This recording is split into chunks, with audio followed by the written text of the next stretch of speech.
तो reading comprehension में ऐसा कोई थ्योरी नहीं है, वो आपको अपने आएगा। वो कैसे आएगा कि इफ अगर आपको न्यूज़पेपर पढ़ने की हैबिट है, न्यूज़पेपर एक बहुत इंपॉर्टेंट चीज है। अगर आपको रीडिंग कॉम्प्रिहेंशन पढ़ना है, वैसे तो वो इंपॉर्टेंट है ही यूपीएससी की जर्नी में, अगर आप तैयारी भी नहीं कर रहे हैं तो वैसे भी इंपॉर्टेंट है। आपको सीधा चीजों का पता चलता रहता है कि क्या चल रहा है क्या नहीं चल रहा है, ठीक। आपको कोई बेवकूफ नहीं बना सकता, क्योंकि आपके पास भी फैक्ट होंगे कि ऐसा नहीं है, ऐसा है, ठीक। तो एक तो न्यूज़पेपर तो आपको पढ़ना ही है, उसकी हैबिट डालिए। अगर आप पूरा नहीं पढ़ पा रहे हैं तो एटलीस्ट डेली का 1 से 2 आर्टिकल तो पढ़ा करिए।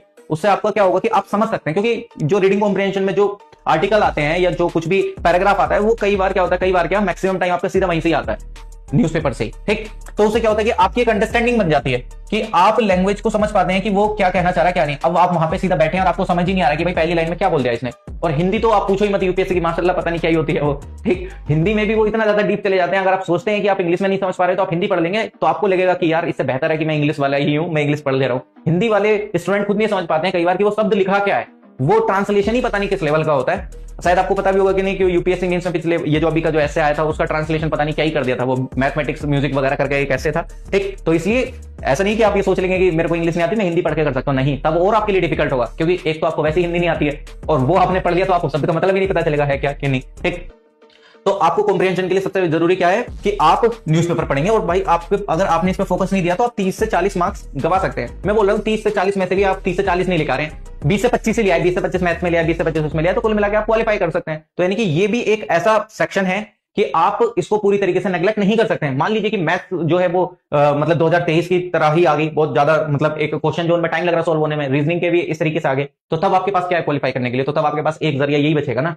तो आप इसमें एक अप्रोच क्या कर सकते हैं मैं आपको बताता हूं।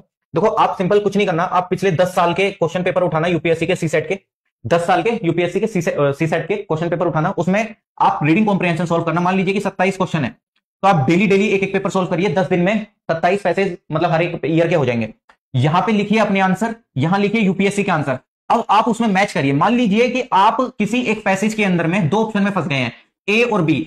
आपने क्या लगाया कि उसका आंसर ए होना चाहिए, मतलब आप फंस गए थे 2 ऑप्शन में, ए और बी में, और आपने एट द एंड उस ऑप्शन का आंसर लगाया ए। लेकिन जब आपने यूपीएससी की आंसर की देखी तो उसके अंदर में बी आंसर था, तो तब आपको पता चलेगा कि यूपीएससी ने दूसरे तरीके से सोचा था। तो कहीं ना कहीं आप थोड़ा बहुत मैचअप भी कर पाएंगे, मतलब क्या कि आपको भी पता लगेगा कि यूपीएससी किस वे में सोचने लगी है। देखो 100% तो आप नहीं अचीव कर सकते हैं, लेकिन अगर आपने थोड़ा बहुत भी अचीव कर लिया कि हाँ आप 3 से 4 क्वेश्चन भी इस तरीके के जो डिफिकल्ट इन नेचर हो पाए हैं और आप उनको सही कर पा रहे हैं, तो कहीं ना कहीं आप एक्स्ट्रा एज ले जाएंगे। तो आपको ये थोड़ी सी एक्सरसाइज करनी पड़ेगी, बट इसका मैक्सिमम बेनिफिट मिलेगा कि जिस टाइम पे आप 2 ऑप्शन में फंस रहे हैं और आपने ए ऑप्शन लगा दिया, यूपीएससी का बी है, तो तब आपको सोचना है कि अच्छा यूपीएससी ने बी सोचा है तो इसने दूसरी डायरेक्शन में सोचा है, जिस डायरेक्शन में मैं भी सोच रहा था बट मैं उस तरफ नहीं गया। तो इससे क्या होगा कि जब आपने 10 साल के वो पूरे प्रीवियस ईयर क्वेश्चन को कर लिया कॉम्प्रिहेंशन वालों को, तो आपके अंदर एक अलग से कॉन्फिडेंस भी आ जाएगा, प्लस आप समझ पाएंगे कि यूपीएससी किस वे में आंसर्स को सोच रही है।